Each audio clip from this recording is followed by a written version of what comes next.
Hi, this is Natasha Aiello with Broadcast Boxing, sitting here with future legend Paulie Malignaggi before his fight with Adrien Broner.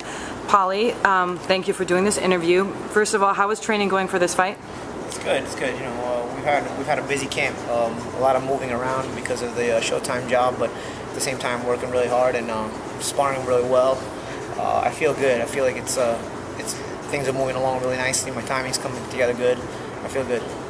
You're not shy about getting into smack talk wars with any of your opponents, but this one seems pretty serious. Is there really bad blood between you and Adrien Broner, or is this all part of the fight? It was part of just competition sometimes getting ugly. Both guys want to win and stuff and whatnot, but he's getting really annoying. He's an immature little prick.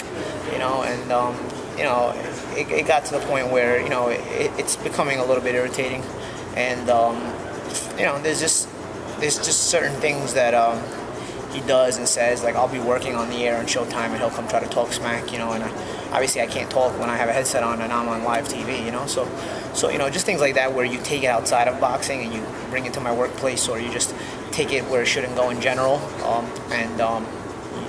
it starts to become irritating, and it's become a little bit personal, I'd say, yeah.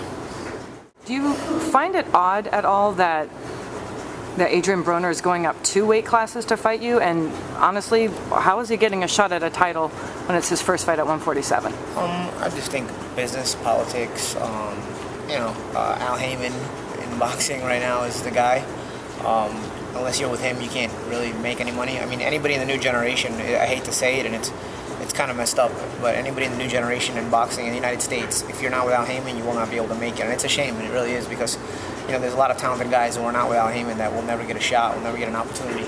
The only reason I'm around is because I'm from an older generation, so I made my name before Al got too big, but it's to the point now where it's either you're with Al Haman and you get your road mapped out for you, and if you're good enough, you'll make it, or you're not with Al Haman and you can be as good as you want. You're not going anywhere because the doors just won't open for you, And it really is a shame, but there's politics in every business, but I said years ago after that Juan Diaz fight, boxing's full of shit, and it really is.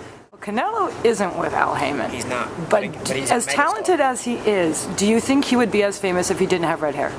I don't know. I don't know. I think he's one of those guys that goes beyond, and he's also foreign. So when you come with foreign hype, a lot of times you do get your opportunities. Like Gennady Golovkin is foreign. He's creating some hype. Amir Khan came here. He's foreign. There's guys that are foreign that could get a little bit more hype regardless, because they don't have to deal with the Al Haman situation. They can gain that notoriety and hype in their country, and then they can come here with a big name, In the United States, you have to make your name in the United States. You have to make your name where you're from. So in the United States, you'll never get a chance to make your name unless you're with Al Haman, if you're in this generation, Like I said, I'll reiterate what I said before. I'm lucky I'm from a generation before this, so that I was able to make my name, because if I was trying to come up now, nobody would ever hear of me. There's been a little bit of trickiness going on with random drug testing. You wanted VADA, which is the Voluntary Anti-Doping Association or agency, and the other side wanted USADA, which is United States. Famously known for doing the Olympics. What was the story behind that? I had just heard some stuff that made me a little bit uncomfortable about past USADA drug testing situations within boxing, so I preferred VADA. I know VADA had, when guys had failed the VADA test, the fights had been shut down, and promoters were pretty mad about that, because it seems like the safety of the sport, a lot of the fighters, a lot of times isn't the first on the list of main things to look out for. I don't know how a guy can fail a drug test and then you still have a fight. VADA made sure that when guys fail a drug test, the fight would be postponed. It seems like USADA is easier to work with in that if guys fail a drug test, I don't know, at least from what I had heard, guys failing drug tests on USADA and the fight still happened somehow, things were kept on the hush.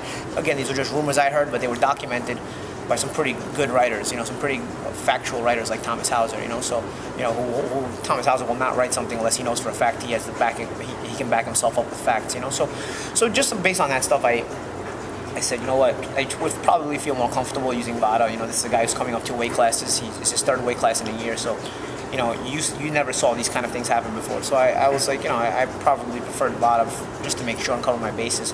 But the deal was USADA or no fight. Well, thank you for being so candid with us, Paulie. Good luck to you in your fight against Adrien Broner. You have a very enviable position. I think a lot of people want to hit him. So, you know, I get to hit him and get paid. Exactly, and get paid for it. So, enviable position for you, and we look forward to seeing you also on Showtime as part of their broadcast. Yes, June 8th, the Maidana fight with Max Work.